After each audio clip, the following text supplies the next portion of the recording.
காதல் இது ஒரு வார்த்தை அல்ல, வாழ்க்கை. எது காதல்? இன்றைய சமூகத்தில் காதல் என்றாலே ஒரு தவறான சொல்லாக பார்க்கப்படும் காலகட்டத்தில் இதுவெல்லாமும் காதல்தான் என்ற கண்ணோட்டத்தில் கண்ணீரோடு குழந்தைக்கு கொடுக்கும் முதல் முத்தத்திலேயே தன் காதலை உணர்த்துகிறாள். எந்தவித எதிர்பார்ப்பும் பிரதிபலனும் இல்லாமல் தன் சுக துக்கங்களை கூட விட்டுவிட்டு தன் பிள்ளையின் மீதான காதலுக்காக காலம் முழுவதும் தன்னை தன் சுயத்தை தியாகம் செய்யும் ஓர் உன்னத உயிர். தாயின் அன்பு ஓர் உன்னத காதல். ஓடி ஓடி உழைக்கும் தந்தையின் மனதில் சொல்ல முடியாத ஒரு காதல் எப்போதும் இருந்து கொண்டே இருக்கும். தன் பிள்ளை கேட்பதெல்லாம் எப்பாடுபட்டாலும் வாங்கி கொடுத்து விட வேண்டும் என்பதில் உறுதி கொண்ட ஒரு மனம்.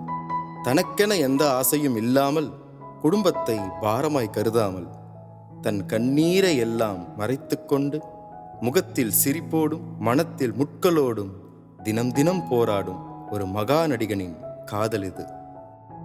தந்தையின் அன்பு வெளிவராத காதல். தம்பி உடையான் படைக்கு அஞ்சான், உடன் பிறந்தோரை உதறுபவன் பிறர் முன்னே தாழ்வான். எத்தனை நம்பிக்கையூட்டும் பழமொழிகள் இந்த உறவுக்குத்தான். 1000 சண்டைகள் வந்தாலும் உடன் பிறந்தவன் என்ற பந்தத்தின் முன்பு எதுவும் தோற்று போகும். அண்ணனுக்கு தங்கையோ தம்பிக்கு அக்காவோ கடைசி மூச்சு போனாலும் கூட அந்த உறவுக்கு முன்னே எந்த உறவும் நிற்க முடியாது.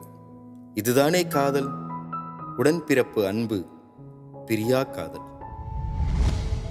பிறப்பால் இந்த காதல் வருவதல்ல. சாதி மதம் இனங்களை கடந்து பள்ளி கல்லூரிகளில் வளர்ந்து எந்த எதிர்பார்ப்பும் இல்லாத ஓர் உறவு. எதிர்பார்ப்பு இல்லாததுதானே காதல். ஒரு நல்ல நண்பன் 100 புத்தகங்களுக்கு சமம் என்பார்கள். ஆம், நாம் செய்யும் தவறுகளை திருத்துபவன், இன்பத்தில் இல்லை என்றாலும் நம் கஷ்டத்தில் பங்கு கொள்கிறவன், துரோகமே செய்தாலும் நட்பு விலகாத மனம். இதுவன்றி எது காதல்? நட்பில் காதல், உடைந்துவிடா காதல். எங்கோ பிறந்து எங்கோ வளர்ந்து ஒன்றாய் இணைந்து உயிர் போகும் வரை வரும் ஓர் உறவு. துன்பம் வந்தாலும் இன்பம் நிறைந்தாலும் 1000 சண்டை வந்தாலும் உறவுகள் முன்னே உன்னதமாய் நடிக்கும்.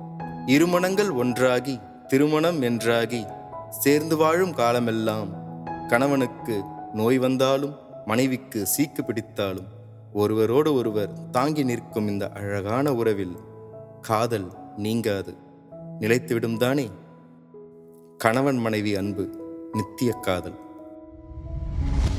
எங்கு எந்த நாட்டிற்கு சென்றாலும் தமிழில் ஒருவர் பேசும்போது அவர் எவராயினும் அவர் மீது ஏற்படும் ஒரு ஈர்ப்பு, அதனால் நம் முகத்தில் தோன்றும் புன்னகை, மொழியின் மீதான காதல்தானே தமிழ் மொழி அன்பு, பிறவி காதல்.